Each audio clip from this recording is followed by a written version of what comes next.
Namaste. So now we get to the really interesting part where it starts to get philosophical. This is chapter 4. And remember that Hemachuda has just asked Hemaleka why she seems so disinterested in him and why she always seems to be off in her own world. And so this is her reply. She says, on hearing the sweet words of her infatuated lover, who was all the time pressing her to his bosom, that stainless girl, wishing to teach him, smiled gently and spoke with good sense as follows. Now, she wants to teach him. She knows she's in a superior state of consciousness, a superior state of being. But he doesn't know that. He thinks, I'm the man, I know what's what, and that she's just a foolish girl. So she poses a loaded question. Watch this. Listen to me, O Prince. It is not that I do not love you, only that I am trying to discover what the greatest joy in life is, which will never become distasteful. Mark those words. Which will never become distasteful. I am always searching for it, but have not obtained it as yet. Though always looking for it, I have not reached any definite decision, as is a woman's way. Will you not kindly tell me what exactly it is, and so help me? She's so tricky. See, men love to solve problems. So this is known as the tender trap. It's a strategy. All you women, or I think there's one woman watching. Well, they're going to hate me because I'm going to reveal their tricks now. So to get a man interested in the things that she wants him to be interested in, all she has to do is come up with a problem. And it's the man's natural tendency to want to fix it for her. You see? So this is a strategy. The woman appears helpless and weak and maybe a little dumb. But she's not any of those things. So the man gets sucked right in and tries to fix the problem. And of course, he can't. Why? Because it's not the real problem. It's never the real problem.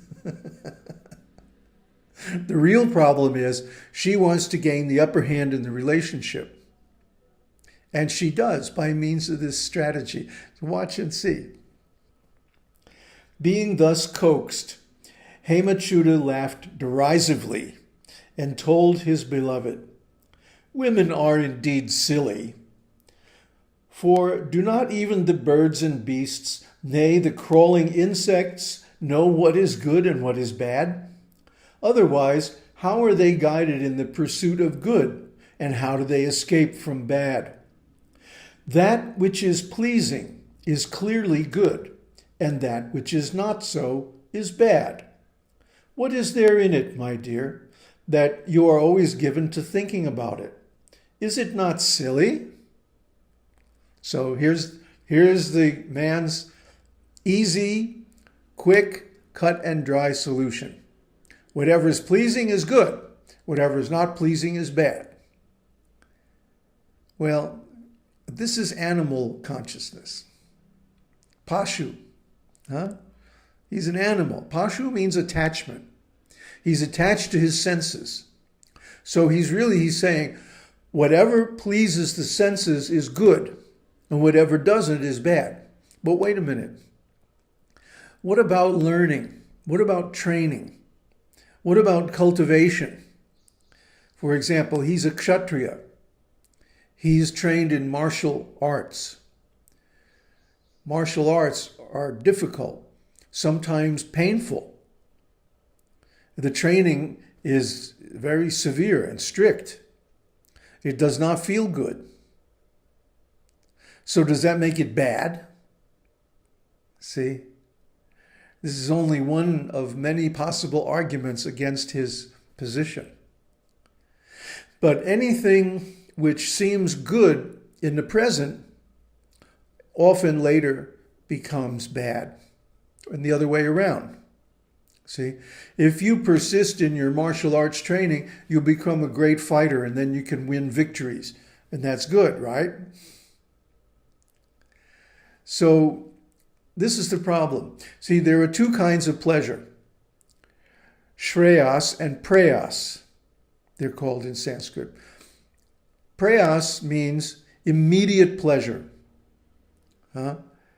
It pleases my senses right now in the moment. Shreyas means delayed pleasure. I do something now, like, let's say, saving money. I forego some pleasures in the moment, and I save my money, and then later on I'm financially independent, or at least much more sound. So, you see, these two kinds of pleasures are ignored by him. He must be really very young. He has no experience of life. He doesn't realize how things change over time, and so on. So, hearing her lover speak thus, Hemaleka continued, "True that women are silly and cannot judge rightly." This is the jujitsu approach. Oh yeah, you're right. Therefore, should I be taught by you, the right discerner? A little sarcastic? Yeah. On being rightly taught by you, I shall stop thinking like that. False promise. Also, I shall then be able to share in your pleasures to your entire satisfaction. Oh, dangling the hook, aren't we? This is so cool. Because it's so true to life. Isn't it? How many of you, men, how many of you have been through this exact situation in your relationships? I would guess many times. The woman comes up with a problem. You come up with your cut and dry solution. She goes, "Oh, my hero, isn't that great?" So as soon as you implement this solution, then I'll be happy and you'll get whatever you want. If you go for that one, I got a bridge to sell you.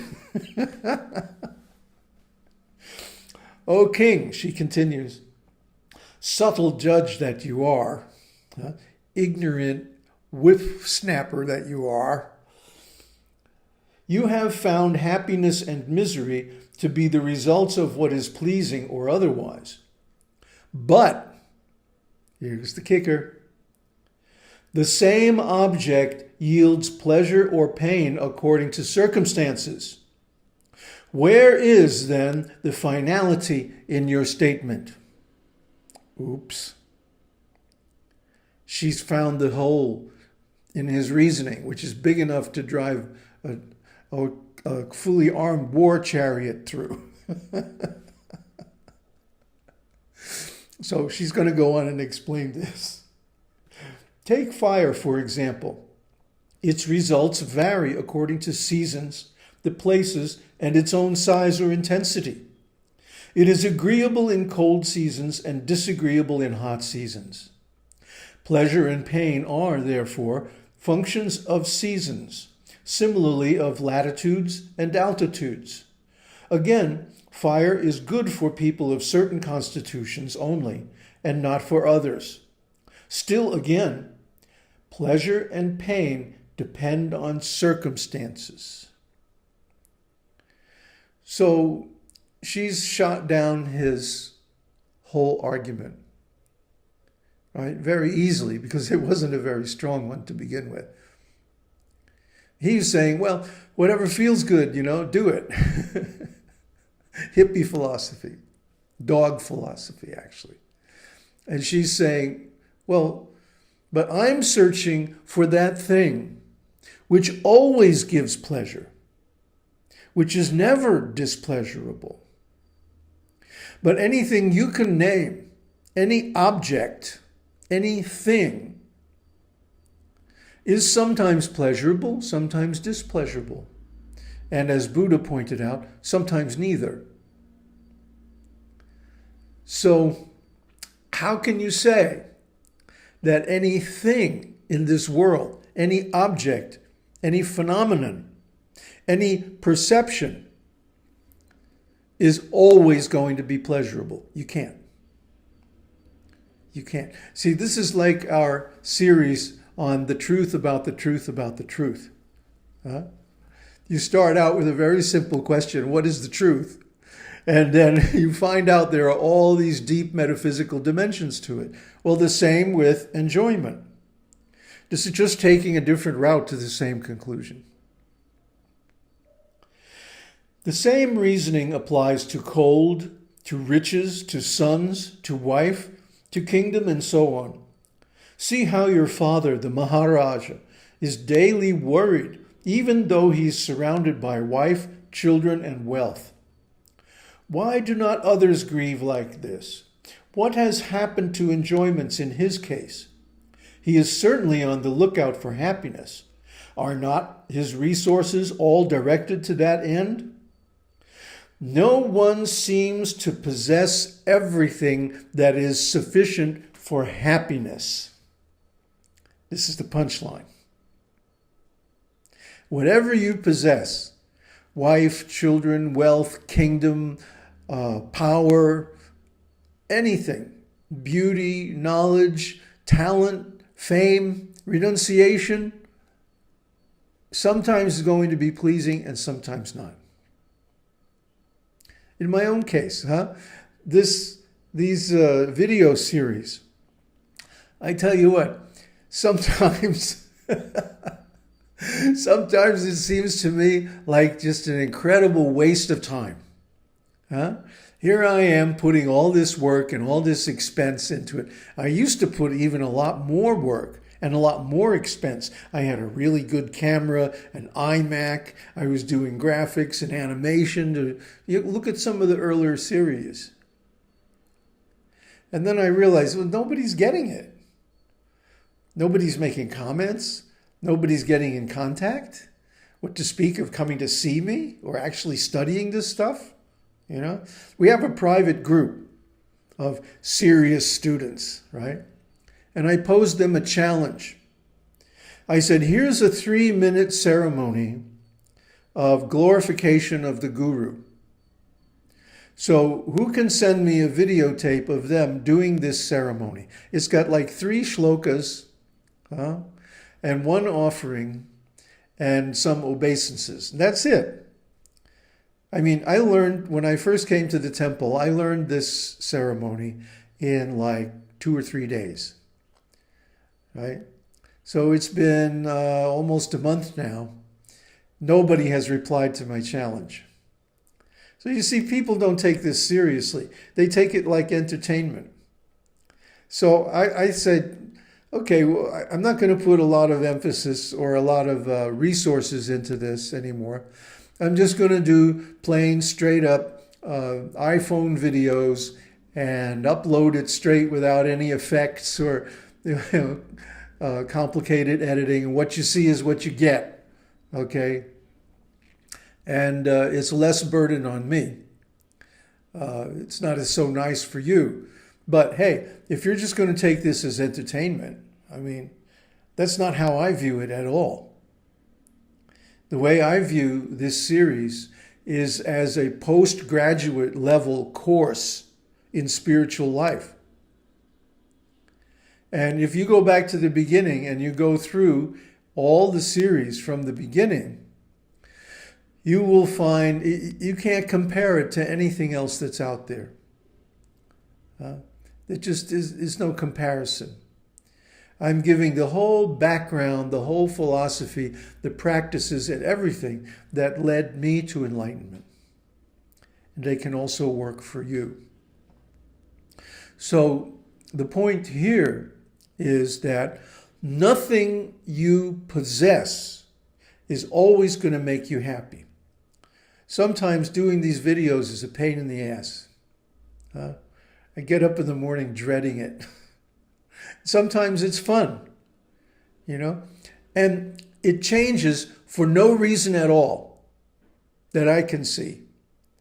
I mean, I suppose if I did some astrology or something, I could figure out why I'm in this mood or that mood. But the thing is, it's my duty.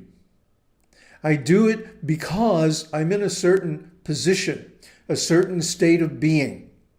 And it's my duty to share that state of being with others. That's what this is really about. So whether it's a burden or a joy, doesn't really matter. It's still my duty. So I do it. See, Hemachuda's philosophy is bogus because it leads to dereliction of duty in times of stress. And of course, that's absolutely the time when we should stick to it. See? So that's why the training, the discipline of a bona fide spiritual master early in life is so valuable.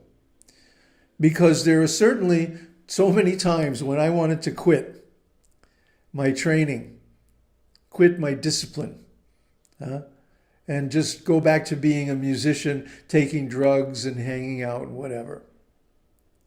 But because he had convinced me that this is the duty of every intelligent man, to approach a real guru and get personal training. It has to be personalized because everybody's different.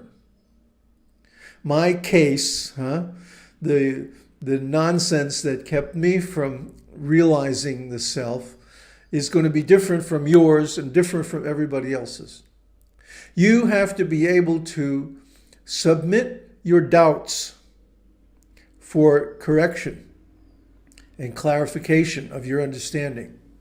That's the only way you're going to get the correct understanding, the right view that leads to liberation. See, so if you are over 30 and you have not submitted to a realized spiritual master, I would say the chances are 99% you're not going to get liberation in this lifetime. Yeah, sure, you can fake it. You can come to Tiruvannamalai and go to Ramanashramam and go through the whole ritual and the routine and everything. And go to the seminars, Muji and this guy and that guy. And fake it, pretend, and flatter yourself and flatter others. Oh, we're so enlightened. No, you're not. The slightest little inconvenience and you're gone. Right? I had one student one time, and he was with me actually in a Buddhist monastery. And then he got a message on Facebook from some chick, right? 3 days later, he was gone. What a doofus. And then she dumped him. So you see, this is the thing. That doing your duty, dharma, the first item of the 4 purusharthas, the 4 desirable things in life, is dharma. Then artha, kama, and moksha. See, dharma means what is your duty, and stick to it. Dharma also has a deeper meaning of what is the essential quality of all existence. See, so these 2 things should be learned from the spiritual master. What is your duty? What to do, what not to do, so on. And the actual nature of existence. The actual nature of existence is that it's conditional. Sometimes it's pleasure, sometimes it's displeasure. But Krishna says, Heat and cold, honor and dishonor, pleasure and pain. These are just temporary conditions. One should tolerate them without being disturbed. Without being disturbed means you do your duty. Om Tat Sat. Om Hari Om.